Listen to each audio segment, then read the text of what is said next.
it, fellas. Look here. Stand by.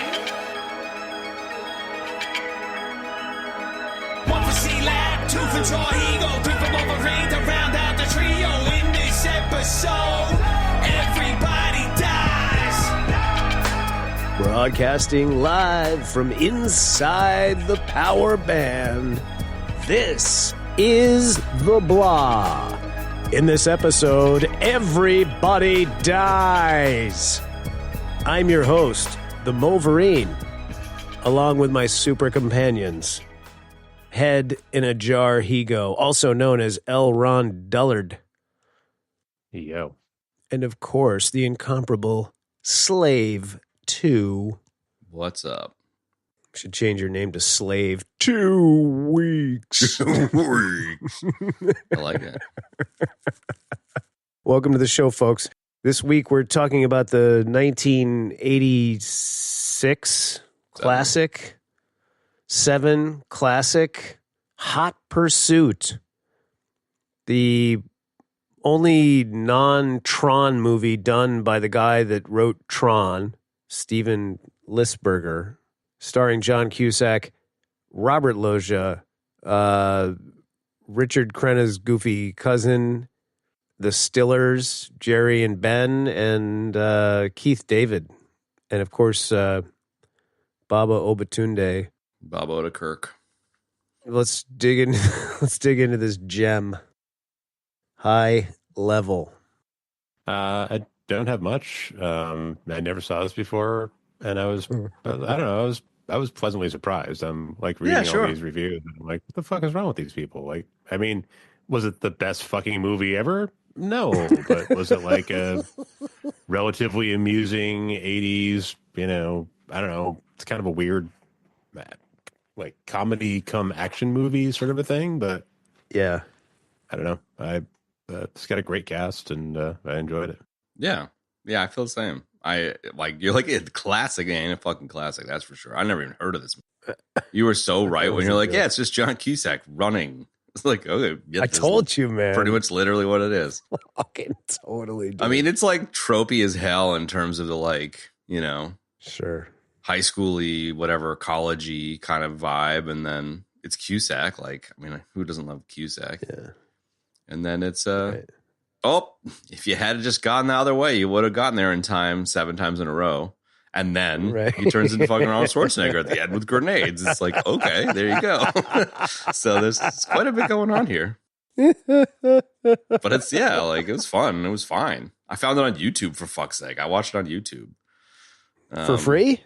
For free, dude. It was great. Fuck. I fucking rented this piece of shit. Did you? Yeah, no. I found it like you guys were asleep, so I would have told you about it had I found it earlier. But I was like, oh, my God. It's just sitting there on YouTube. Wow. Sitting there collecting dust, man. Waiting. Yeah, no, someone posted it a month ago. It's got like 200 views. It's great. Yeah. Right on, man. 200 whole views. Wow. 200. But it was enjoyable. Yeah. And I love that you, of all people, you're like, I've seen this movie about 136 times. Like, okay. Sure.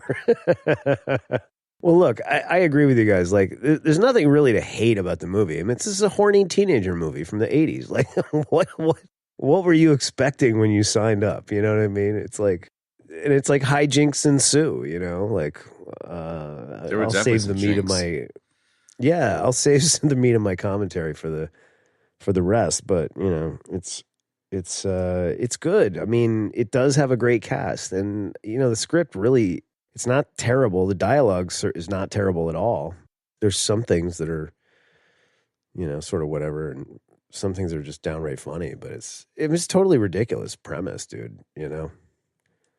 Very. I finally, like, I mean, it is, just kind of bleeding into the next bit. Like it like the running. It is like he's just running. He's like running all the time. Yeah. He's out of breath all the time. He's running all the time. He's like. He throws fits, like he threw a fit on the plane and got them to take him where he wanted to, and all this kind of thing. But I figured out what this movie was like. Okay, I watched it. Fit on the plane, dude. He fucking saved her. Well, he saved the day, man. Yeah, he saved the fucking day. He did, but I mean that like because he it's like we get like running and then he's out of breath and then he's running some more and then he like has a freak out. You know what I mean? Like, I'm sick of this and I'm sick of that and God damn it. You know, like he does the same thing on the plane. He just happens to save the plane at the same time, which is cool, you know. Mm-hmm. Puts the terrorist in his place, you know, makes the guy sit down and all that. But like when I was watching it this morning, it was really great because I was incredibly clear-headed and I was like, I got to watch movies in the morning more often.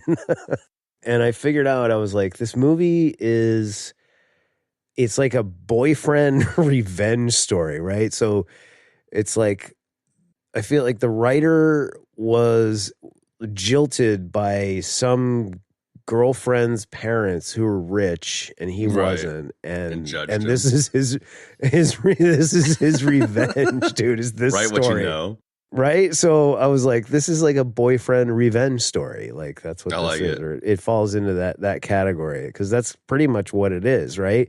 It's like his revenge fantasy of like how he would get the family to like him and accept him, you know, and that's to, you know, just relentlessly pursue them, not giving up once, and then at the very end thwart the terrorists, the thieves, and you know, get himself a machine gun. And Jerry Stiller's the terrorist, and as Ben said, Arnold Schwarzenegger, the end, you know, with the machine gun and the grenades. So.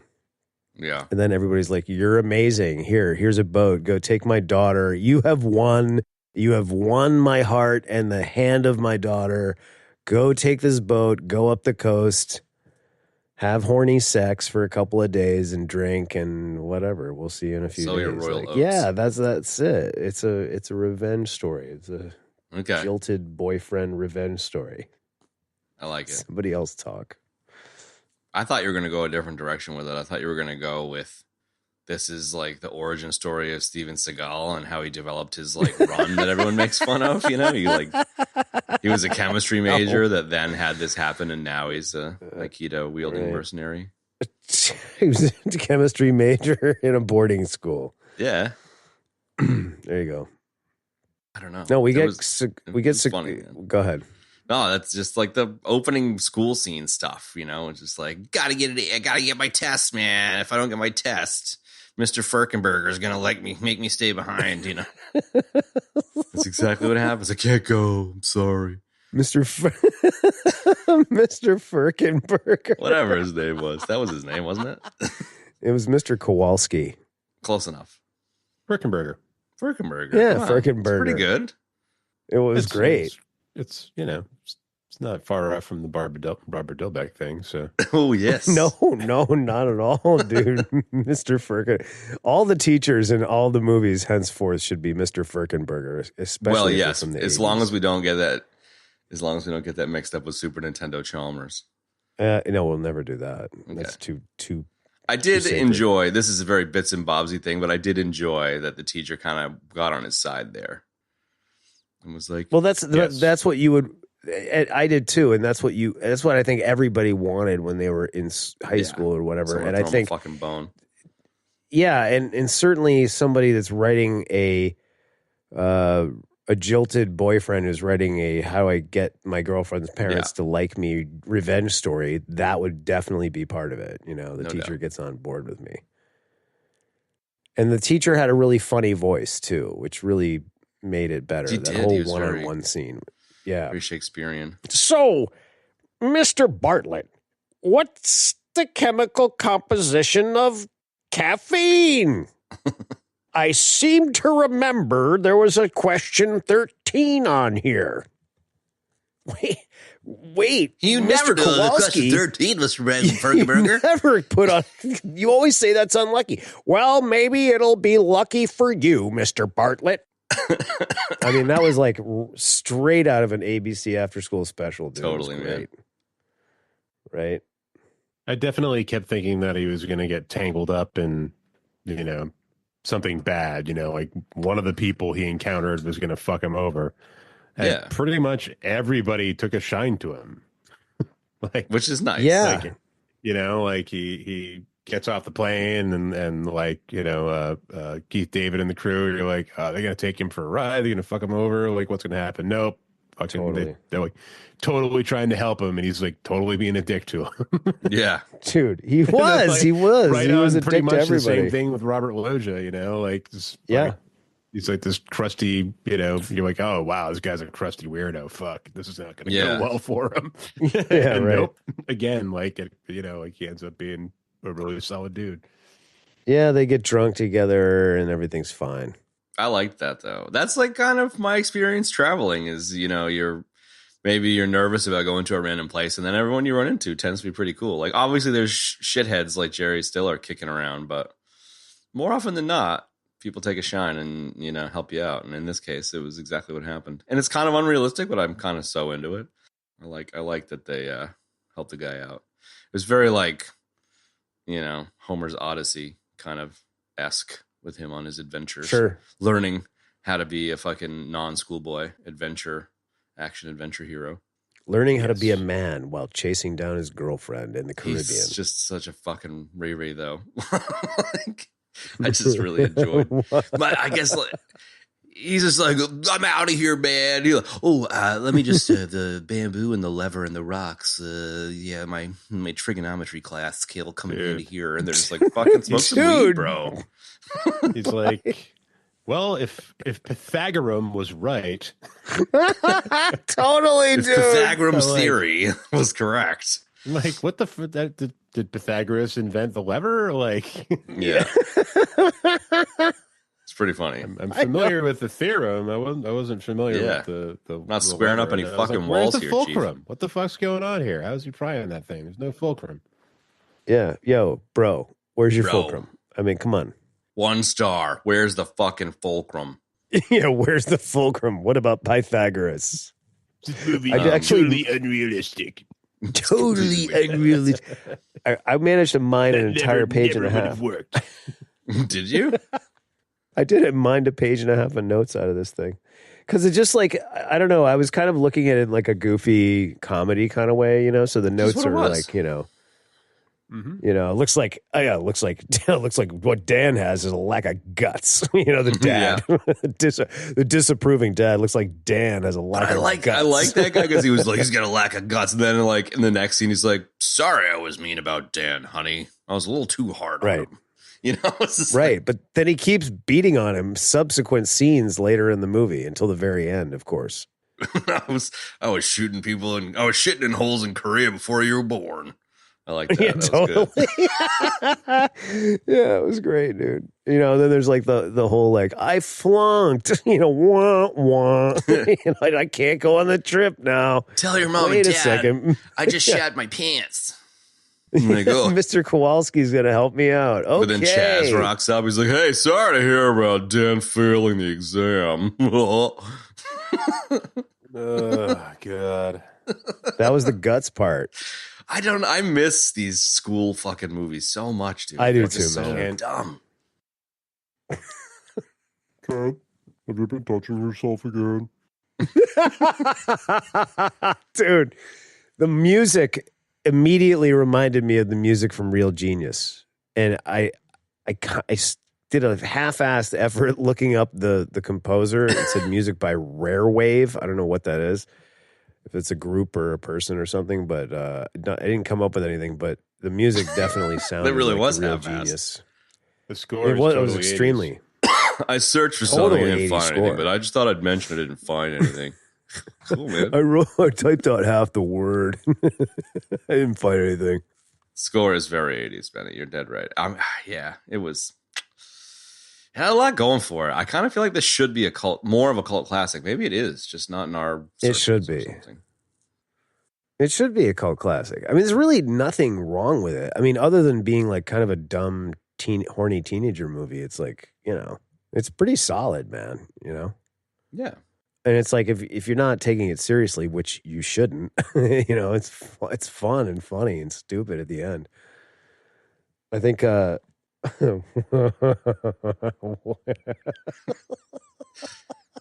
like it. What about the formula for coffee? Wait a second, Mr. Kowalski. So great, dude. And then, when Keith What's David great is that he crew didn't roll know, up, and he had to like turn and like look at the can.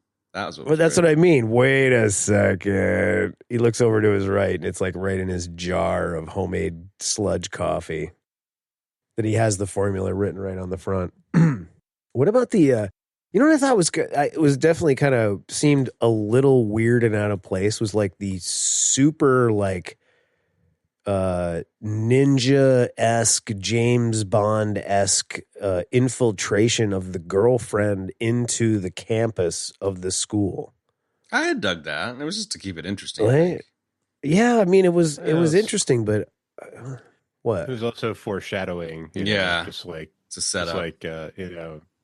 Just like Cusack learning how to throw the knife from Ben Stiller, Keith David, like Alfonso. Oh yeah, the ninjutsu and that both come in handy by the end of the movie. Yeah. Oh, of course. Well, like she did the really cool move with her beer over the limbo stick. That was sick. I had to back that up. Yeah. I was like, I want to watch that again. That was nice. Yeah. It was a good move. I'm going to start using that. I'm very nimble. I would and then later to she's see doing that. splits and shit. I would love to see that too, man. I second that motion. If I even attempted that, I would fucking die immediately. I just explode into a giant spattering of meat. That'd be some like Jack Black shit, man. That is some Jack Black shit. He's surprisingly strong for a fat guy. He looks like a little fucking chimp. He is chimp strength, I bet. I bet Jack Black has chimp strength. Well, he's like limber. Like he can Oh my god, roll himself around, like despite the fact that he's a big dude. He's got a big old belly on him, and it seems like it's like either alcoholism or pure muscle. And I'm going with pure muscle here because like some guys have like jiggly bellies, and then if you're like a lush, you've got like a firm kind of monkey belly going on. It's filled with helium. Oh hell yeah, yeah, dude. He flails around like crazy in School of Rock, dude. Feet. Yeah. And in Tropic Thunder too. He's like, it's a pretty physical movie. No doubt. I don't know how. Well, while we're very, very briefly touching on Tropic Thunder, I don't know why. Maybe it was because I was looking at Ben Stiller's info here for this movie, but Robert Downey Jr. was nominated for an Oscar for his performance in that movie. Was he? And I didn't confirm it, but I was like, that's amazing and hilarious. Like of all the it was a good performance, but it was just really funny. I didn't know that either. Yeah, I'm just gonna take that as rote that that's true because it's really funny if it is. Oh my god, that movie just kind of slipped in like right at the last minute there. That movie slid underneath the falling door. It was, like it was Indiana Jones. Like before no one was allowed to be funny anymore in that particular way. The Ben Stiller debut here was pretty cool. Like he was obviously a little bit new and green, but I enjoyed him in this. He played a great douchebag. He did play a good douchebag. I wrote, my note says rapey Ben Stiller. Like he was so rapey and so creepy, dude. Rapey. He was totally rapey, and it started from like the second he came into the frame, and like this we actually, I think I said that Next of Kin was his first movie, and it was this, and he was actually really good in this. Like he was terrible in Next of Kin. But this, Next of Kin is pretty terrible too. That goes in my the Swayze list movie. Of all time serious disappointments from the 80s. Yeah, the Swayze movie with Liam Neeson. Yeah. I just don't remember him in that. That we did. Yeah, we did it. Yeah, that we did. Yeah, that we covered. I don't know. He played a good creeper douchebag, but I don't know. He was definitely making a choice. He was almost doing like a Travolta sort of thing. Kind of. Yeah? Like a mild Travolta kind of thing, but like a dicky Travolta, yeah. Yeah, if you take like Saturday Night Fever Tony, and make him like rapey creepy, then that would be kind of where Vinnie Barbarino was a douchebag. Yeah, exactly. Was a preppy douchebag? Yes, exactly. Yeah. He said like he's go ahead. No, you got it. The first thing he says to the girl is he goes, "Where do you like it?" And she's like, "On the bed." He's like, "I'll bet you do." Right? It's like, I was like, "What the fuck, man?" I was like, seal the deal, mate. "Yeah, coming on a little strong there, bro. You may want to say a couple of other things first before you get into all of that rapey shit." I want to fuck you on the bed. 1% of the time, it works every time.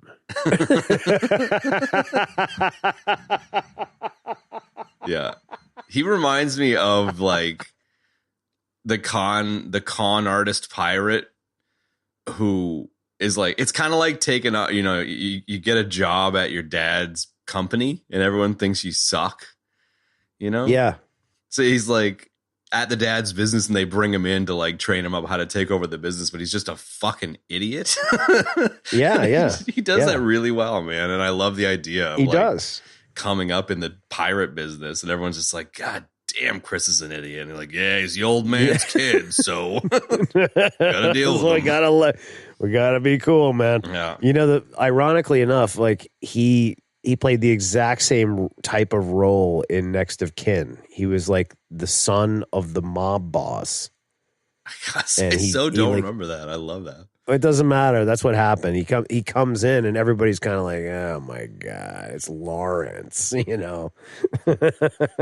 Love it. So he sort of weathers it a little bit better in this one, though. I mean, even Jerry was a little, maybe not off, but it wasn't exactly the same vibe of a Jerry Stiller that I'm used to from maybe like a Seinfeld or whatever. But there's he's a very well-accomplished actor well before this in comedy. Well before his later years. I mean, I actually really liked Jerry in this. I thought he was good. I was dude. He can play a pretty good sinister guy. Yeah, no shit.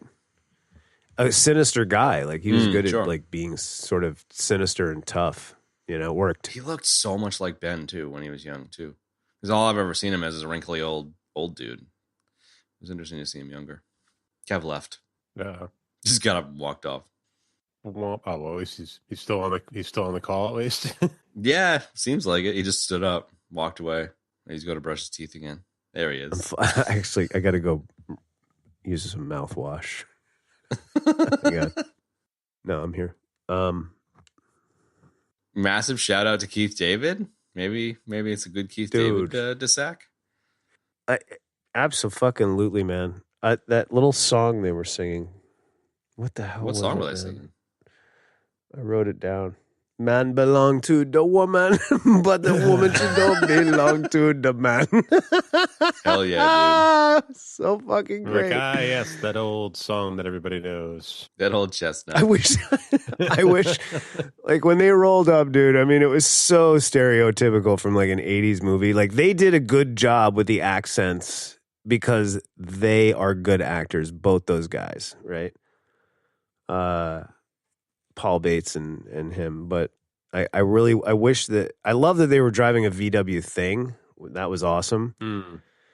But I was really hoping that every time they pressed the horn, it would go just 2 weeks.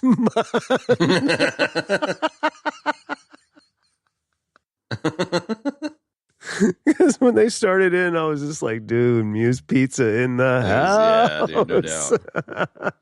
I totally I thought it was gonna be like a Jamaican Me Happy, like you said earlier, Benny, like Keith David and Cleon, Paul Bates were gonna like take advantage of him and it would go south and then he would somehow shenanigans his way out of it. And I was getting some like Dreadlock Holiday 10cc vibes, that song, like don't like Jamaica, no, I love it. It's just like crazy green white bread in a place where you're getting taken advantage of, and I'm glad it didn't. Like I'm totally on the motorcycle where I'm stoked that Keith David and Bates and the girl were all like super cool and like tried to help him out, even when he's like "fuck you guys," and then they like went and chased after the girl when he wasn't even around. Like it was like, oh yeah. To be clear, I didn't think they were going to like rob him or anything. But I definitely thought they were going to like just fuck with him, prank him, or like exactly, like get him into some shenanigans. Yeah, I did well. Yeah, they definitely did. I mean, they started smoking spliffs, man. And Keith David was like, he said, I'm not planning on doing anything. Yeah, you guys planning on staying here? It's like, nah, man, we're doing it. That was so great. We're not planning it. We're doing it. Yeah, exactly. Their fucking giant Gandalf pipe. Dude, that pipe was legit. Those pipes should be brought back. You know what we should do with our bong fucking podcast that we're starting, the Vape Bros podcast?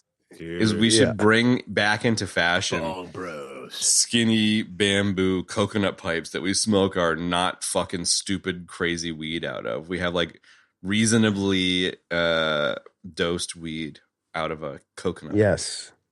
Yeah. Yeah. Bros, but we only smoke like dad weed. Yeah. Dad weed. Yeah. Dude, I would love to walk into the weed store and see like all the varieties, and then on the side, this is dad weed. Strength. There has to be seeds in our weed. We do not smoke it if it doesn't have at least one seed in it. We grew up with it, bro. It's gotta be like that. You gotta take perfectly good pot and then like crush it under a cinder block. You gotta let it go to seed first, and then you gotta like crush it under a cinder block. Then you gotta like store it in a plastic bag for like 6 months, and then it's where the bag gets kind of papery, and then hand it off to dad. If I may add a step in there, it has to be crushed into shit and then dried the fuck out, then put in the bag, dude. But if I can add to that, please. You take one joint's worth of weed out of the bag and you put it in a joint, and then you put that joint inside of a record for a while so it gets kind of flat, and then you throw that flattened joint into the bag when you sell it as kind of a like, here's one ready for you, bud, kind of thing. Yeah, totally. Yeah. It's like a cockroach. It's got to already have been fired up too, though. Totally.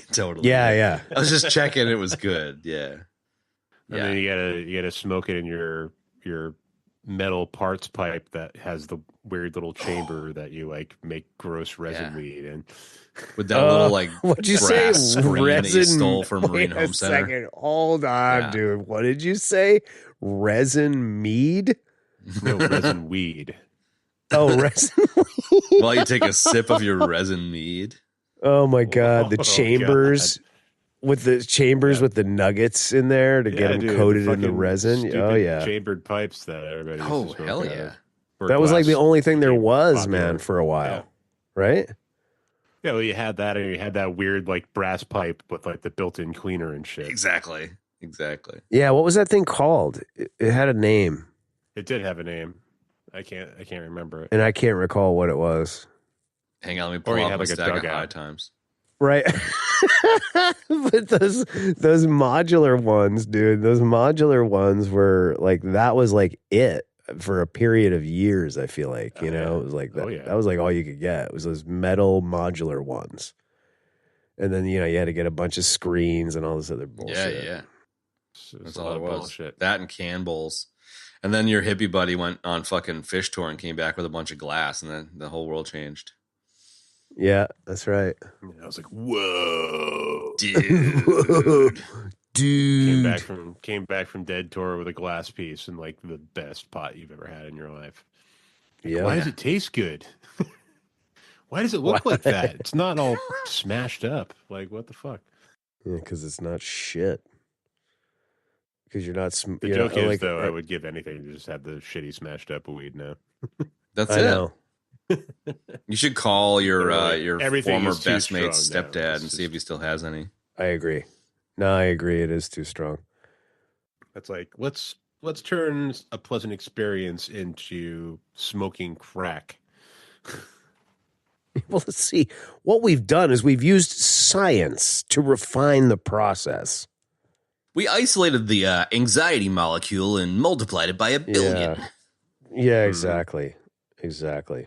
How can we make a strain of marijuana that makes people absolutely lose their fucking minds? Yeah. Fly off the shelves. I'm telling you, dude, coconut pipes, that's the secret. The coconut pipe. Yeah, that does something, right? That smooths it out. Yeah. The situation was already smooth with Keith David's silky voice, but the coconut pipe definitely smoothed it out further. You can't get anxious and paranoid around Keith David. Right? Even with a Rasta beanie. It's impossible. Especially when he's got Roxanne with him, you know? She's soothing. And the dude from Coming to America, man. Paul Oha? Bates. Yeah. Ohio? Yeah, Oha. Paul Bates. You mentioned the dad a little while ago. I feel like I knew that dude, but he was in not really much stuff that I knew. He was awesome. I really liked him. Monty Markham? Markham and Monty. the Funky Barkham. Exactly. Monty Markham. Monty Markham and the Mike Funky Wahlberg. Barkham. They call me Mikey Mike. Yeah. Monty yeah, I don't Mont. know. Like, I think this was the first thing I ever saw that guy in, and I don't know. This is sort of my frame of reference for him. And he always seemed like I don't know, like I think when I first saw this, like way back when, like I was like, oh, it's Richard Crenna. And I was like, wait a minute, that's not Richard Crenna. And he's not as cool as Richard Crenna, dude. So, because Richard Crenna is a Green Beret colonel. So. Yeah, exactly. Didn't you even say this was Richard Crenna? Eat Last green week? berets for breakfast. Right now, I'm very hungry. I'm pretty sure you did. Did I say he? I'm pretty sure you that? did. Yeah, I'm pretty sure you were No, yeah, dude. It's Richard Crenna's in this one, except he's not as badass as he is. Yeah, no, that was a joke. I said that last week. Yeah. Oh. Use the force before. He does look a lot like Richard Crenna, man. Maybe that's what I thought. Definitely does. Yeah. Because I think in my memory, I was like, oh, yeah, that has Richard Crenna in it. It's like, oh, yeah, no, it's not Richard Crenna. That's Richard Crenna's goofy cousin. Home. Yeah, we have Richard Crenna at home. Exactly. I mean, yeah, he was, I don't know, like, I just like how he was like the quintessential, like, I mean, these people are like straight out of like Fairfield County, Connecticut, man. You know what I mean? Like the rich dad who's, you know, the disapproving rich dad. Looks like what Dan has is a lack of guts. You know? And then when he's like talking to his daughter about, yeah, when we came here, you were just a sparkle in your mom's margarita. Let's go. My parents said it, like what? I know, dude. If my parents said that to me, I'd be like, gross. What the fuck is wrong with you? Why are you talking about fucking mom again, Dad? Well, it's not even that. It's just like, yeah, it's like now you're recounting that like I was conceived on some horny drunken bullshit. Like, wow, that's awesome. Thanks. But I mean, sure, but I think the ultimate cringe part of this is like it's implied that the whole holiday is planned just so he could take his daughter and son, I guess, to the she was just two daughters to the place where it's just like why would you go there? Yes, I want to take you back to where you were conceived. It's like, can't we just go to the next resort over, Dad? Like, that's creepy. Yeah, right. And then on top of that, to your point, to be inviting the boyfriend of your daughter to this sort of sacred family the journey. place where you knocked up your wife. Seems a little Dan, out of you're gonna place. knock my daughter up here. Your turn, Yes, Dan. I brought you here to knock up my daughter. I got you the same room that we had. Exactly. That's really weird, man. So it's weird. Yeah, it's definitely weird. And the whole I don't know, the whole thing with the crystal slipper, I didn't really get that. Like, was that a chartered boat or was that his boat? Yeah, it was chartered. That's what I thought. Okay. Except when Jerry Stiller's talking to him and he's just and he bullshits that it's his. He's like, it's not that much or whatever. Right. But yeah, it was chartered for sure. No, how much did you pay for that, pal? Yeah. That was such a bizarre scene when they get off the boat and Jerry Stiller's like, oh yeah, hey, I'm so and so, and this is Congalisa. Hey, this is Maria. Yeah, that was a little She weird. likes to fuck. Channeling Dangerfield or something.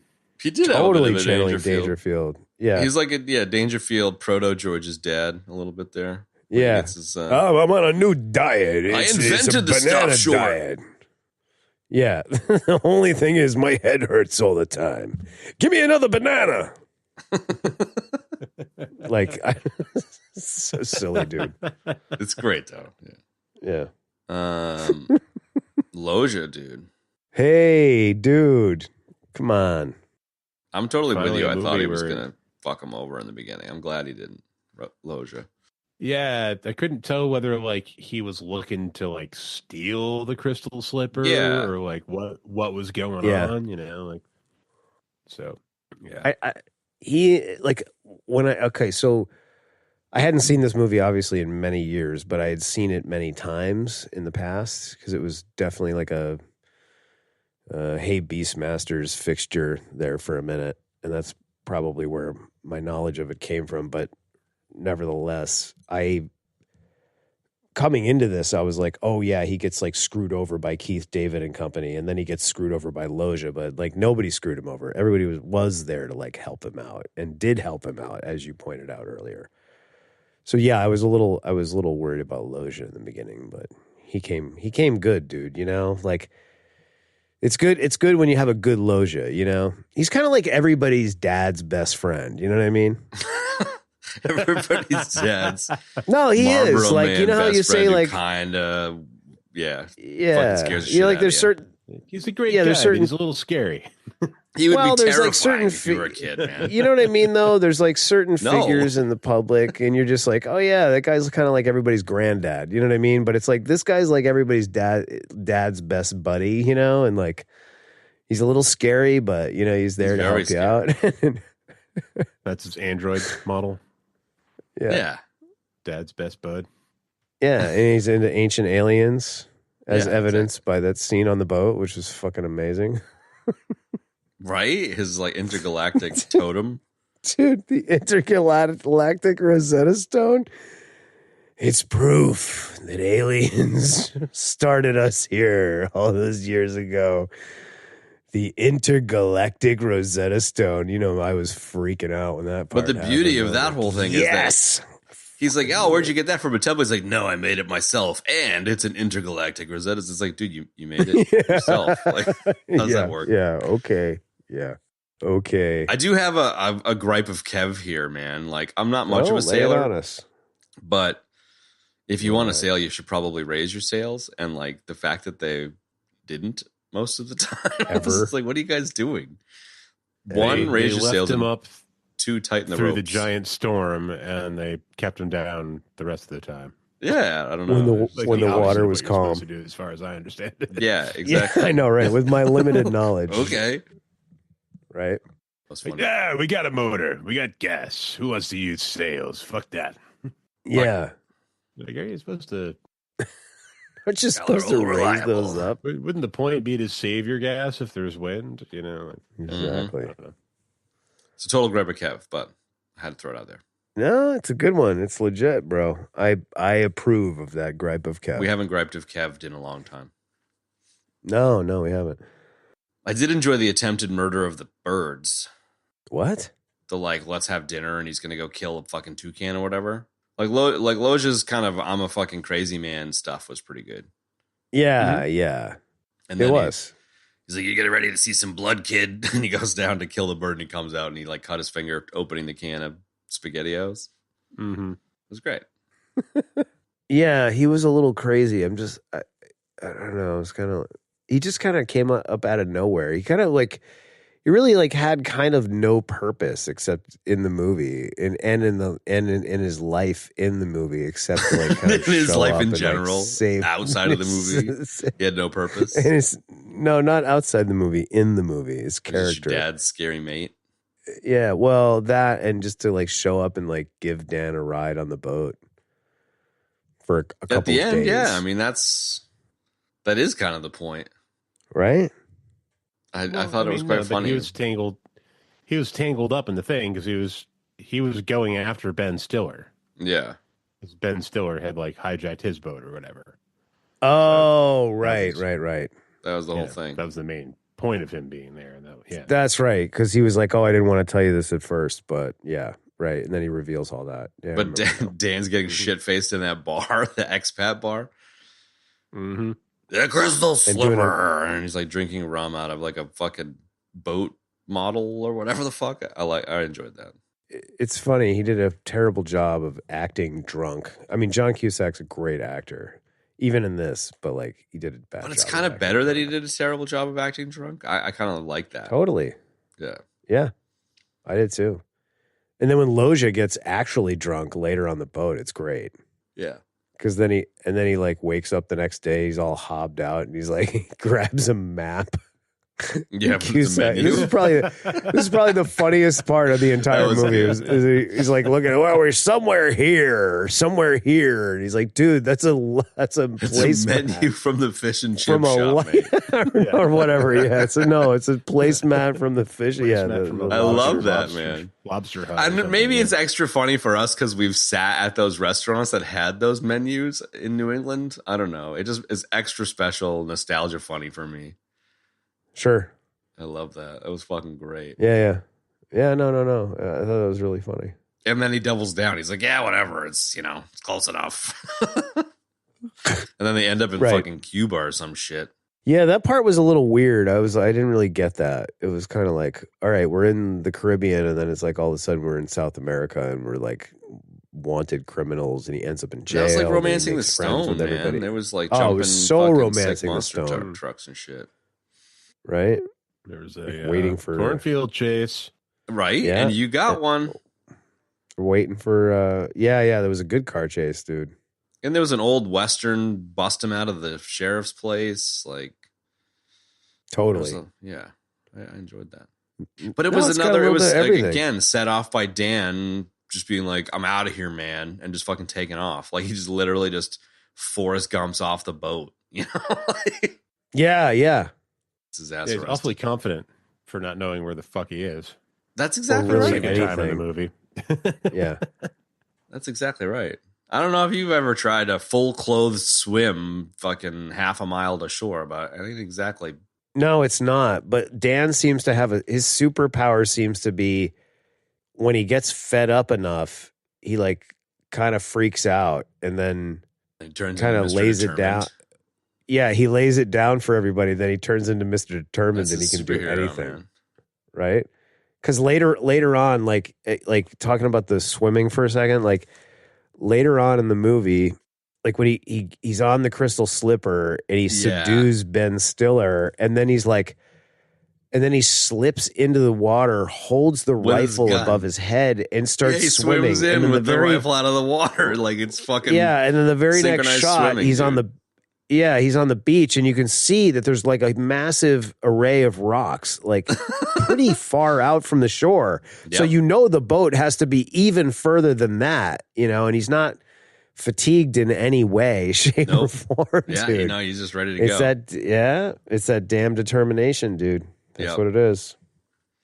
Yeah, the bit where he turns into the action star. Determination. Fucking great. Mr. Determined. Determinator 2. Ooh, God, that's good. To make that into good. a City of Heroes character. I mean, yeah, dude. This movie is good all by itself. Like I enjoyed lots of stuff, but the fact that it's John Cusack as a machine gun toting, grenade throwing action hero is pretty awesome. Is there any other Cusack where he like machine gun shit? Not as cool as this. Because I don't even think in like One Crazy Summer with Akak and all of his weaponry, like I don't think Cusack gets involved, does he? It's been a while. No. It's 100% Ak with the bazooka. Oh shit! But this makes me want to watch a Cusack action movie, dude. Like I'd watch that. Shit, sure. I'd even watch like a nobody-esque old John Cusack fucking people up movie. I just think it'd be absurd. Yeah, he hasn't really done a lot of work in the last like 10 years, but like he did do a movie with Nick Cage we should do. It's called I think it's Frozen Ground. And it's actually based on a true story about a serial killer. We ought to do that, actually. Let's do it. Frozen Ground. That's from recently? I mean, recent, if within 10 years is recent, yes. 2013. Yeah, okay. Yeah. For us, it probably is. Yeah, exactly. I haven't really paid attention in the last 10 years. That makes total sense. No, that's what happens. Yeah. Yeah. No, it's surprisingly action-packed. You know what I mean? Like, you kind of get wrapped up in all his bullshit about his girlfriend. Dude, but like 50 the movie Cent's in that movie. Is he? Yeah. Dude, I'm in. 50. Oh, I'm in, homie. Yeah, it's surprisingly action packed. Like you get focused on the drama with the girlfriend, and Dan's lust and angst, but it's really there's a lot of action going on in the movie, man. The running and the falling down the hills and making the lever with no fulcrum. Well, even just Cleon deciding to randomly drive into a fucking swamp. I was like, what are you doing, man? That was so dumb. That was so dumb. Saving the world from the Sandinistas and the pirates and the thieves, there's a lot going on action-wise. Not to mention, we're cutting to the chase here, but the best defense is a good offense. Pushing Jerry Stiller's Jeep off of a cliff, oh my god, man! What the fuck? But it was so the extremes that it goes to at times, and absolutely at the end is really quite astounding, man. Because of what you just said, he backs up into the little side banger there, oh, nobody's going to see me, and they don't. Surprise, surprise. And then he pulls out behind them, and then, I thought that he would sort of dispatch them in some hijinksian manner. Yeah, not sure. It's not using chemistry so or something. Right. Yeah, there you go. Perfect. That would have been a perfect end if he had made some sort of caffeine bomb out Finds of a bunch jar, of shit in maybe. a medicine I cabinet. don't know, whatever. Makes a fucking yes, exactly. Makes it with Pythagoras, but what he did instead was it was just so ultimate, he pushes them and the Jeep and then dives out of the Jeep and they all go over this massive cliff and die, I was like, wow, that was kind of. But in a sitcom manner, they didn't die. They all popped their heads out of the water like, oh, you got me. Oh, yeah, right, exactly. Would have fucking stolen that boat too if it weren't for you meddling kids. Totally, like an old Chips episode, definitely. So, yeah. But yes, there's a lot of action for a teenage movie. Yeah. I don't know. I feel like if it didn't have the action and it was more of like a John Hughes movie, maybe I wouldn't have enjoyed it as much. I like that it was just a mashup of school movie with action movie. Yeah, yeah. Mm-hmm. And the pacing was solid. I mean, you cannot take that away from this movie, because it moves along at a really nice clip. I really like the airport scene where he's trying to get the ticket and he's got his sombrero kind of that he steals, and then he just watches a live birth and is so touched by it, and then gets his ticket on the plane and then saves the day from the fucking bread loaf terrorist or whatever. It was okay, yeah, let's do it. And they have a fucking vote in Spanish about where they're gonna land. It was wait, what? Right. All right. Yeah. Democracy. Not enough. What? It was ridiculous. You had me at bread loaf terrorist. You know what I mean? Dude's got a sick fucking sourdough he's gonna kill everybody with. A Red Bull bomb. Yeah. Hey, la bomba. Bomb. I love it. I'm surprised he didn't jump out of the fucking plane. It was that kind of a movie. I was waiting for that, actually. I thought he was going to open the door and Jones dive out. Just goes for it, yeah. Right? Because at that point, he had so much disappointment and so much frustration, and he was so sick of all of these situations that were keeping him from getting to the resort that I was like, he's going to just dive right out. But he didn't. He took on the bread terrorists. Yeah, dude. And saved the day. And then demanded a pina colada. Yeah. He was a sandwich tenista. Yeah. Nice. It's a bit of a stretch. That was nice. Not really. That was pretty damn good, actually. You like it? All right. Yeah, it was a little dad joke-esque, but yeah, I mean, you got to do it. Hey, you are a dad. I am a dad. Although my wife does better dad jokes than me, so that's when you know you got to keep her. Yeah, how about that? Still dad jokes if mom tells them? Yeah. Yeah. I don't know. I think so. I think it's a category of joke. It's not, we're equal opportunity in this family. If you want to tell a terrible fucking joke, you're welcome to it. Yeah. You can be a mom or a dad. It's okay. It's all good. How about the double? Like, how about? I mean, the point at which he turns into Commando is really like when he gets onto the crystal slipper and spends some time in the closet with the dead captain, you know. But when he busts out of there and holds Ben Stiller at gunpoint, he's like, he's got it, man, you know. Dude, but they're throwing knives everywhere. Like that was I know, but the knife throw. I was ramping up to that. Like the double knife throw was really pretty incredible, man. But the double knife throw under normal circumstances, like an Arnie knife throw, is one thing. But a John Cusack versus Ben Stiller knife throw where it's serious is like, okay. Yeah, man. Let's do it. Silly. Let's do it. Okay. So silly, dude. So I mean, at least we get to see him training with Keith David, which was kind of cool. Yeah. In a Jean-Claude Van Damme and kickboxer kind of way. Totally. But like, we don't know the extent of Ben Stiller's skills, but like he throws that knife so expertly, and then John Cusack grabs it immediately and throws it into his leg, stuffs him in a fish locker. Dude. The total Jack Burton. It was a total Jack Burton, bro. The Jack Burton reversal. Yeah. Damn right. Into the leg if we have young Tom Cruise at home, Ben Stiller. Right? Yes. Preppy, works at dad's business, terrorist. Super preppy, fresh faced. We have Tom Cruise at home. Honeywell Industries. Oh my God. All right. That's the point where his skills really just sort of come out of nowhere. Blossom. You know, like it's the grenades, dude. If there weren't grenades, I think it's all in the reflexes. Exactly. It's all in the reflexes. It's the training. You react in a microsecond. You know, it really is the grenades. I'm totally down with some grenade action, but it was the grenades. Like, come on. Like it's like in the beginning, like when he had the gun to the back of his head, it was like it looked like a 357 or whatever, you know, and you're like, okay, the guy picked up a gun. Then he makes him show him how to use the assault rifle. Then you're like, all right, and now he's got a rifle that he's probably going to shoot himself in the foot with. And then when he grabs the belt of grenades, I was like, oh, this shit just got real, dude. You know? And Cusack is so young in this too. Like, I don't know. I remember him being a little beefier. He's like a twig.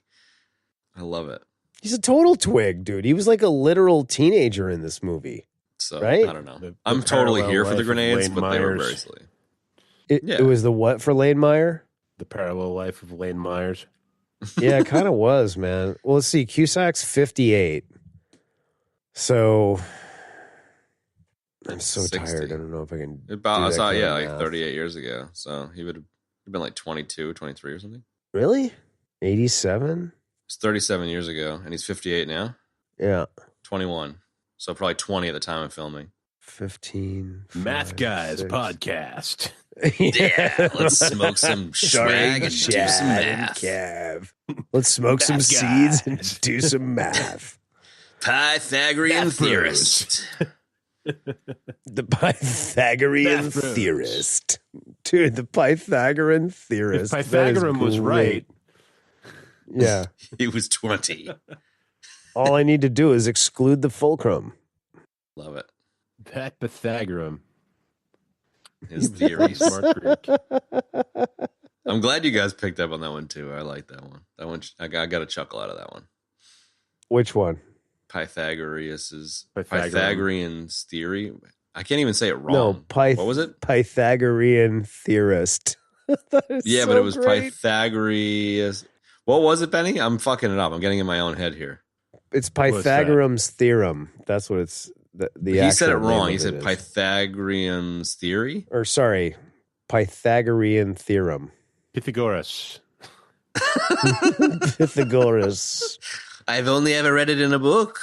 That's how you're supposed to pronounce it. But everybody says Pythagoras. There you go. Bringing the knowledge. Pythagoras. But most of the time you hear it as Pythagorean theorem, and I think he said Pythagorean theory. And that I got a kick out of that. Yeah. No, he said if Pythagorean is right.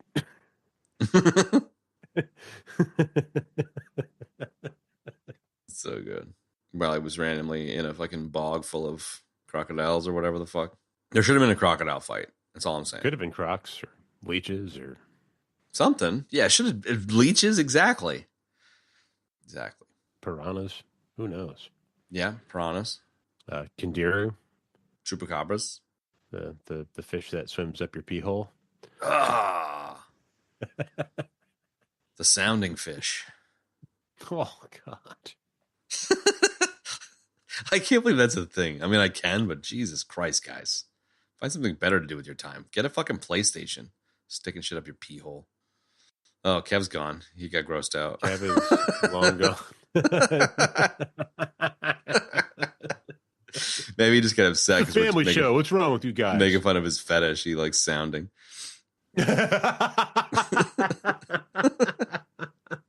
He's got like a fucking stainless steel shaft up his fucking dong. Yeah, exactly.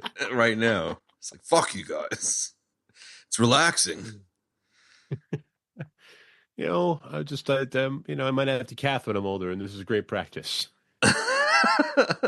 Yeah, Pythagoras is right. I'm trying to come up with something like, I'm like decatheteron. Like, what is there any sort of like catheter nickname we can come up with for him? It's got to be something. Catheterly Gifford. Right. Yeah. That's Regis and Catheterly. There he is. I don't know, but I mean, Regis Philbin kind of sounds like a. It sounds like it should actually be called sounding. A Regis Philbin. It shouldn't be called sounding. Yeah, exactly. Last night, the missus gave me a Regis Philbin. Exactly, dude. I am so on board with this. That is now the new term for it. Not sure how I felt about it. I am. It hurt like a bastard. Regis Philbin.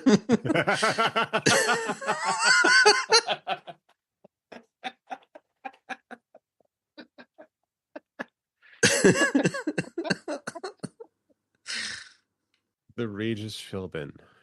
A euphemism for sounding. We were talking about sticking rods in our pee holes and how it's called sounding, and then you left the call and we were saying that you got upset because it's one of your fetishes, and we were trying to come up with a name, like a nickname for you. And I was talking about Benny was talking about catheters, and I said Catheterly Gifford, and he said Regis Philbin sounds like what it should be called. And so Regis Philbin is when you stick a rod into your pee hole. That's what we were talking about. Are you glad you weren't here for that? Woo! Woo! Ho! Yeah, that's gross, but funny. What else? Or rather, let's bits and bobs. Yeah, bits and bobs. We're there. There's not much to it. I don't know. I don't really know if I have a it's very like 80s yachty with a naughty body. Yeah, honestly seemed a little bit small to be toting around. That's what like I liked about it.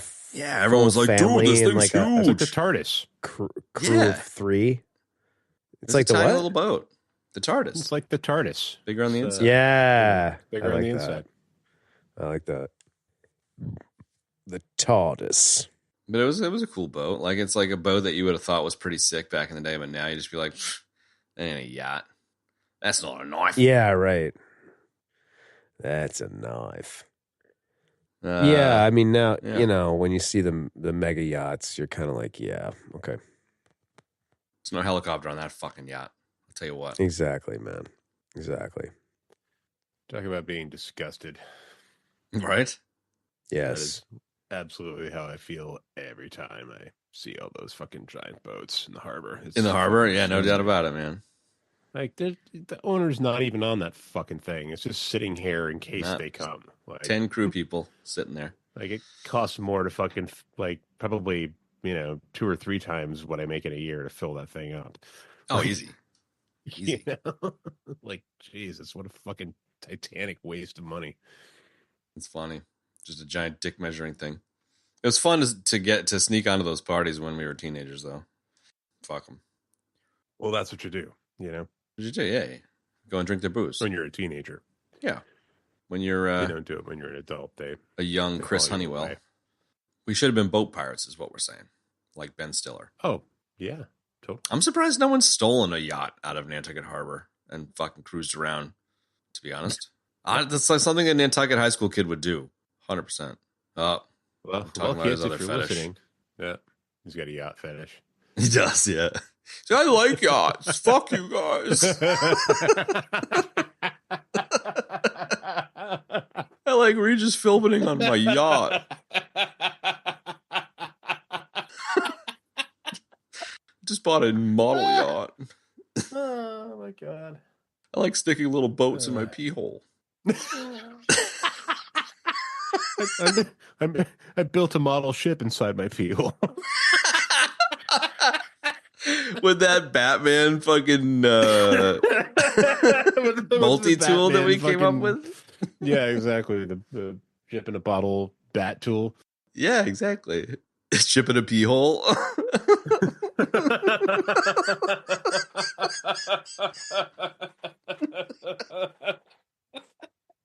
I'm so into it.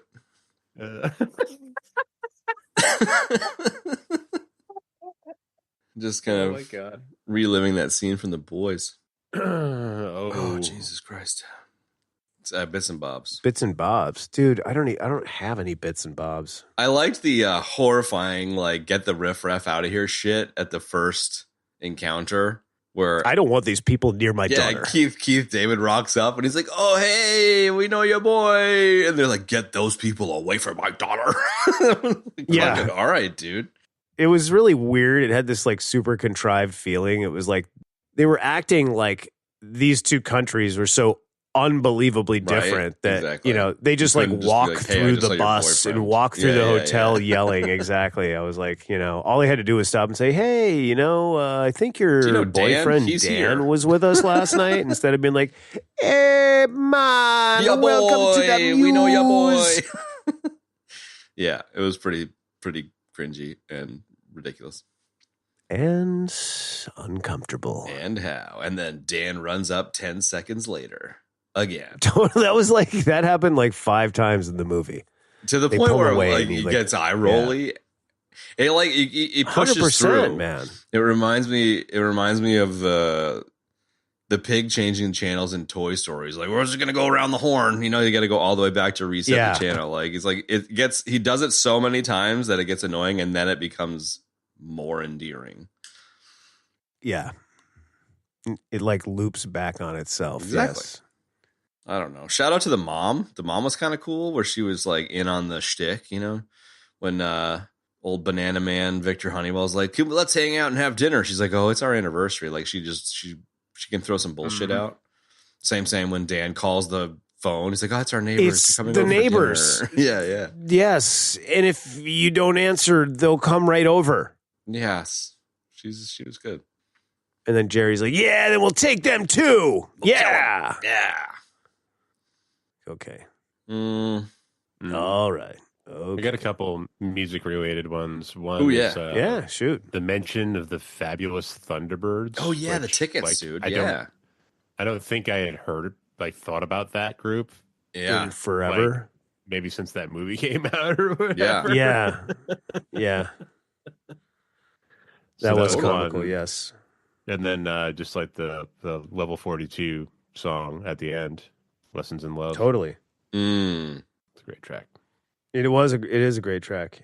I'm ejecting. Give me an ejection death for looking up the Fabulous Thunderbirds. I'm trying to. It's like all we got going this week is ejections. Enough? Yeah, exactly. Tough Enough's the only one, really, huh? No, Wrap It Up. I'll take it. Yeah. They had like maybe 3 songs or something that were like pretty big hits at a point in time. That high school kids would go to. Yeah. I don't know that high school kids would go to that, but that's what I'm saying. Exactly. That's the point. Because like that was the one thing we didn't sort of talk about was like the whole like lovers spat they have in the chem lab after she dresses up like a ninja and sneaks into the college. Because she's doing some like pretty. I mean, firstly, she's doing some pretty advanced maneuvering there. I mean, I know it's foreshadowing, but Dude, Billboard Top 100 on 1986. You got Addicted to Love, Robert Palmer, West End Girls, Pet Shop Boys. That's a great song. Sledgehammer, Peter Gabriel. Like, I can see them going to those shows. I love Sledgehammer. Papa Don't Preach Madonna, and people, Bon Jovi. Yeah. But Like, people did go to those shows. But they didn't go to the Fabulous Thunderbirds. They wouldn't have gone to Fabulous Thunderbirds. No, even like, fucking Cyndi your Lauper dad was going to see 40. the Fabulous exactly. Thunderbirds, you know? Like, this is the exactly. like red strings all over the room theory as to this guy is writing about being spurned that Kev had.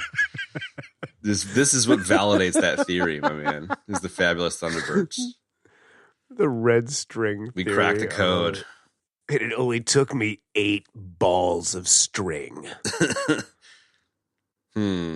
Oh, I got one. Shout out to the luggage in the airport that he trips over, and none of the luggage had wheels.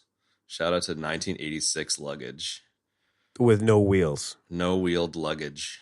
What did you eject on, Chad? The Thunderbirds. Oh. And then the top 40. It's all kind of the same thing. No, we'll make it 2. Okay. Beef it up a little bit. Yeah, I mean, that's kind of it. That is very much it. yeah, I mean, we kind of touched on a lot of this stuff as we're going through here. Definitely. Nuggets. I have a... It's one of the worst sections of Nuggets I've ever seen.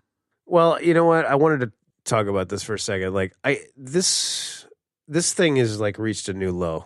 Like, first, you know, it was just kind of mildly irritating, and then I went so far as renaming it "Let's Make Nuggets Not Fun," and now it's Let's Make Nuggets from the show.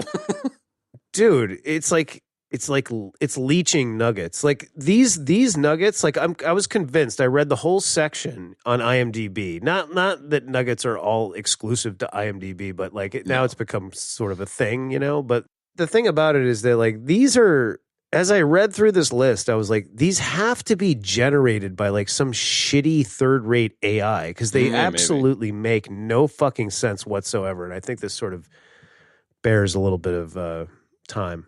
I like it. Because the way that it's like written is so bad. Well, here's a good one. The nickname of Robert Loggia's McLaren pirate character was Mac. It's like, yeah, I watched the movie. Yeah, exactly. The name of the Cronenberg's yacht is the Crystal Slipper. Yeah, I watched the movie. Yeah, then they had one twice just written differently, and it's like it's a total non-nugget. Writer-director Tom Mankiewicz, who was co-producer of the film, did some uncredited rewrites to the script by Steven Lisberger and Steven Baratosos. It's like, okay, thanks, man. That's really cool. Well, I think it's only taken you and I maybe 263 episodes to align with Benny's hatred of the Nuggets. So maybe we just don't do Nuggets unless there's something worth bringing up. Yeah, or I'm just going to start digging through like actual internet. Well, with that in mind, then there's no Nuggets. So fucking let's move on. So fuck you. So basically, I'm saying fuck you, Jeff Nuggets. Bezos, and your fucking Nuggets. Fuck you. These Nuggets are the worst shit ever. Wait, hold on one second. There was one that was. I'm just gonna keep digging. Hold on. Okay, here. This is really weird. It's really weirdly written. Lori sneaks into Dan's school laboratory by climbing in disguise to the top thanks to her athletic skills, period. That's the weirdest sentence I've ever read. This pays off in the climax of the film as Dan tries to help rescue her and her family from the pirates and helps him by climbing to the top of the house and throwing the grenade to blow up the raft boat the pirates had planned to use to escape to the Crystal Slipper. Dude, what the fuck is that? I don't know. It's like a snippet of a synopsis. It's so fucking terrible. Anyway, so yeah, keep going. I know I'm fucking pissed. It's just ridiculous, dude. Okay. So basically, we have no Nuggets. Fuck you to the Nuggets section, and fuck you to Let's Make Nuggets Not Fun because they've succeeded in making this completely you're definitely unfun. clearly not having fun. I'm not. We should just have an AI read. Yes. Like just read the Nuggets, and we'll just like I don't know, blow it up. Yeah. Just like a robo voice that's like, and then Robert Loggia's character was named Mac. I was watching an AI narrated video where like they somehow didn't take out the parts where there was like punctuation. Oh, hell yeah. So the AI was reciting like the punctuation. It was so fucked up. Yeah, dude. So much. There's a lot of AI bullshit YouTube Those content are the now. best quality YouTube channels. Yeah. Yeah, because it was like, you know, one of those buttery smooth AI voices, you know? Mm-hmm. God, it was really weird. Anyway, all right, deaths. We only had 3. They all came at the end. They're all ejections. I don't really care because some deaths are better than no deaths. Sure. So I ejected on Pythagoras. Did you? What did you do?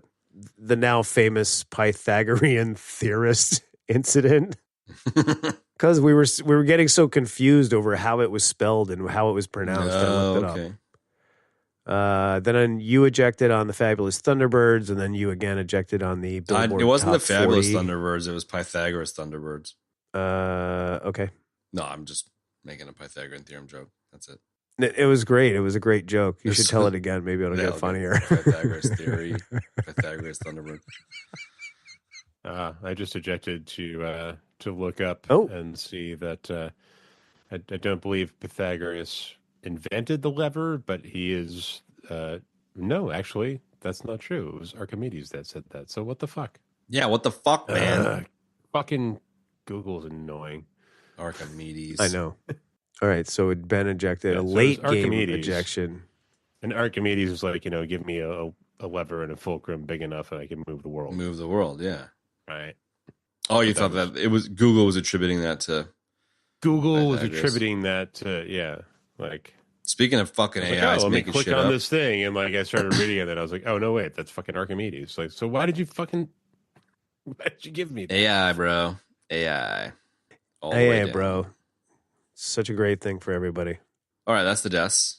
Recommendations. Kev recommends that you read IMDb. That's it. And that's it. I recommend you go see this movie. You know what? Just despite the movie being a horny teenager, it's on YouTube. Jilted boyfriend revenge movie for free on YouTube. It is free on YouTube. Yeah, Just check it watch out. It's on YouTube, great. dude.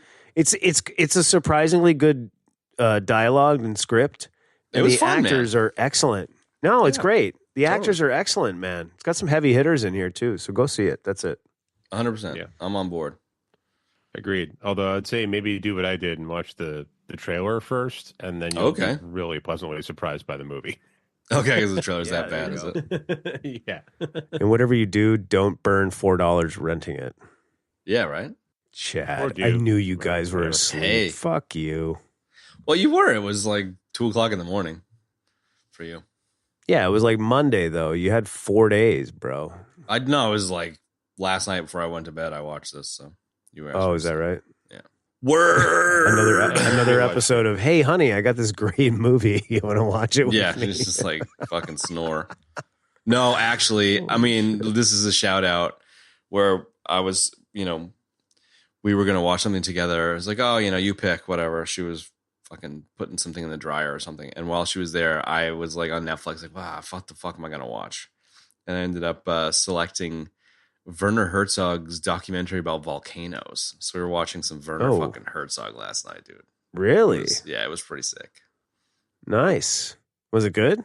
Yeah, it was good, man. It's Werner Herzog, dude. Was What's it not to love? was it as good as that Crazy Bear movie, dude? Yeah, man. I mean, like at one stage, there's like a volcanologist dude who's like, "What do you think about volcanoes, Werner?" He's like, "It is all about how the universe is going to die and animals do not live forever." And it's just like, all right, Werner, I mean, anything. dude. It doesn't really matter. Like he could do kind of any documentary, and it would be hysterical. Exactly, just because, it was great. Or not hysterical, but it would be great It's and very morbidly him. funny Yeah, because of him. Yeah, Yeah. good call. All right, cool. Everybody loves the movie. There you have it, folks. What are we doing next week, guys? Next week, we're doing the third movie in the Lisberger trilogy. I love how every week you're like, oh, wait, there was another movie this guy There's another movie. Yeah, please don't tell me there's going to be a fourth. No, we're not. I don't think we should do it. I think we should do it another time. I mean, a movie with Mark Hamill as a mustachioed Bounty Hunter Slipstream with Bill Paxton. We need to do it at some stage. Slipstream. Well, I'm all about that. I don't think we do it next week though. Hey, everybody, it's the cops. It's got fucking Hagrid in it from fucking it's Harry Mark Potter, Hamill. Right? So, I don't know. What do you guys want to do? Slipstream. We've been talking about some shit recently. I can't remember. F. Murray Abraham. Holy shit. Yeah, exactly. Dude. That's what I'm saying. Like, this guy gets the randomest cast. Right? It's on Tubby for free. Yeah, I'm on Tubby for Dude, free. You should do something in between. It's not a stash. It's a goatee. That's actually a full beard. I can only see the top half in the wait. Netflix. Let me revise that again. It's a full body beard. It's a full beard. He's covered in hair. Well, there's like one picture where the beard, like the cheek part of it, is covered up by his extremely large collar, and then there's another one. Yes, that's what it is. Collars. That's the collars. Well, you know what? I'm going to go through the movie frame by frame and Photoshop out the beard and make it a stash. Oh boy. Hey, you know. Whatever gets you going. Okay. You guys pick something. No Slipstream, then I don't know. I think of like 5. About, what? Something I was talking about? Yeah, there was a movie you were talking about in the episode with Frozen Ground. The yes. Cusack Nick Cage movie. I like this kind of like we're doing it like a 6 degrees kind of feel. Bacon. Well, no, like why not? Like we did this movie based on the fact that he wrote Tron. We'll do the next movie based on the fact that it's a Cusack movie, and then it's got Cage in it, so that's always nice. Who doesn't like Cage? I really don't know. Assholes. Let me see. Hold on. I think it's called Frozen Ground. Did I already say this? That there's a new Cage movie coming out? The Surfer. It looks pretty ridiculous. Dude, filmed I over saw here. the trailer for that the other day. It was filmed down in Margaret River. He was hanging out here for a while. Yeah, it looks really weird and kind of intense. I just want to take my son surfing. Yeah, totally. That was right on, dude. Nah, mate. Locals only. You're not surfing here, mate. I love it. Yeah, no. It was filmed over shit. here. You're right, dude. 50 Cent is in this motherfucker. That's what I'm saying. Rhoda Mitchell's in it. Nice. Vanessa Hudgens. All right. Is it good? Fucking down. Or is it like medium? I've heard that I've heard that it's very good, and I've heard that it was based on an actual story about a serial killer. A thriller film based on the real life hunt for serial killer Robert Hansen. Yes. Let's fucking Kevin watch this. Dunn is in this, good. and he's also in Dave. We should do Dave. What other Dude, Kurt Fuller's in it? Oh shit. Dean Norris is in it? Oh, this is great. Yeah, let's do it. All right. Why not? Next week we're doing Frozen Ground, the movie that we were talking about earlier. No. Nick Cage, dude. Yeah. Wow, that sounds great, Chad. Wow. And I'm sure everybody at home will be excited. Well, there you have it, folks. Frozen Ground coming up next week for you with John Cusack and good old Nick Cage. And if Nick Cage were here, I'm sure he'd agree. He'd take his kids surfing. Don't take your kids surfing. I just want to take my kids surfing. All he wanted to do was take his kids surfing. In a world. All I want is to take my kids surfing. There was like a little Keanu in there, and I'm super into it. Fuck yeah. Well, I mean, for the surfer vibe, it's got. That's what I mean. Yeah, there. It's the little teeny little spice channel. No, it's apropos. Anyway, all right. Well, you heard it already, folks. We're gonna do Frozen Ground next week. It's on Tubby for free for anyone in the U.S. And thanks for joining us for Hot Pursuit. That's it for now. So long. Bye. Bye. Very enthusiastic as always. What? I completely forgot to record. That's okay. We recorded the Skype don't worry call. about it. Oops. How come you're not why are you calling it Skype? whoosh. It's Zoom. Dude, they're retiring Skype. Finally. God, dude. 25 what the fuck years took later. so long? I don't know. I like how mad you got. What are you saying Skype for? I'm like, I don't know. I just said it. Zoom. Yeah, that's right. Why are you tattoo why- with your other nugget tattoos there, bro? Well, it's Skype sucks so badly. It's like I find it offensive almost. I At didn't this even point, realize I 2025. said that. Yeah, I find that offensive, sir. Dude, I find it offensive, sir. And you're permitted to be offended. You know, I'll tell you what. not only did you call it Skype a minute ago, you labeled it the Skype call in the fucking files for the edit last week. I mean, what the fuck, Chad? I don't know, man. I like Skype. What can I say? You're fucking losing it, dude. Ever since Microsoft acquired Skype, it's been a shit show. So it's good that they're finally taking it out back and tying it to a tree. Taking it back to the chemical sheds and shooting it. Yeah, the old chemical shed. All right, into the chemical bin. The chemical container. Do you see that they fucking figured out the Gene Hackman thing? Oh, they did. They did, yeah. No, his wife died of a respiratory virus that's caused by the feces of rodents. And Hackman had advanced Alzheimer's. So I think she died, and then he spent a week wandering around his house, not knowing his wife was dead, and fucking had a heart attack and died. Whoa. Pretty crazy. So what happened to the dog? I think it was in a kennel thing, so it probably starved to death. Oh man.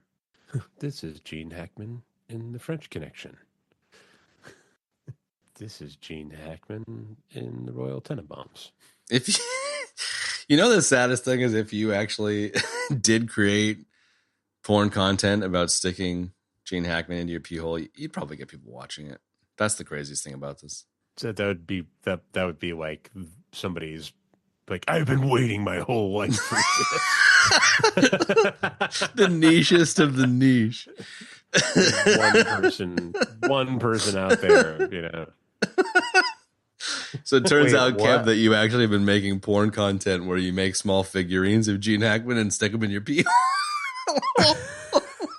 Dude, what the fuck, man? This is the new thing. Every time your computer crashes, we fetishize whatever it is we were talking about and tie it together. Holy shit. That's so funny. Yeah, wow. You have like a what do you mean? You guys have never Regis Philbin and Gene Hackman? Today, I'll be carving out Gene Hackman in the French Connection. And then shoving before the they had 3D printers, I had to use toothpicks. Now I just print them. It sounds like a combination between Bobby Fingers and Bob Ross. That's exactly what. Exactly. We were saying that's why you don't like Bobby Fingers, because he stole your idea. It's like Bobby Fingers' weirdness with Bob Ross's like calm demeanor. Yeah. And sounding. Gene Hackman in the Royal Tenenbaums. And then inserting him into my people. That is very funny, man.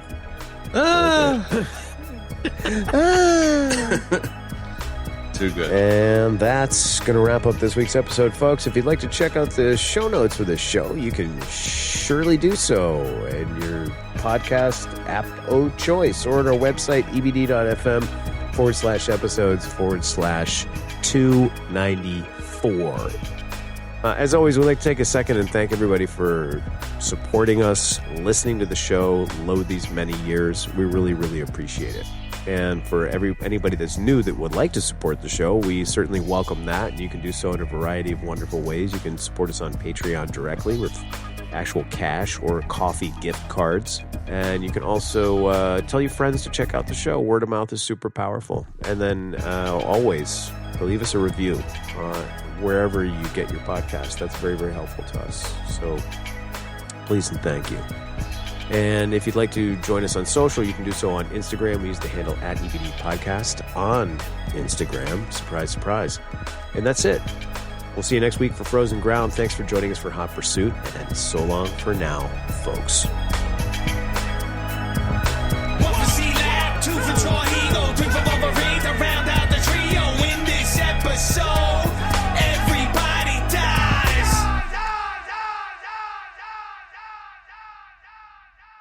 Beady. Stop it, do it.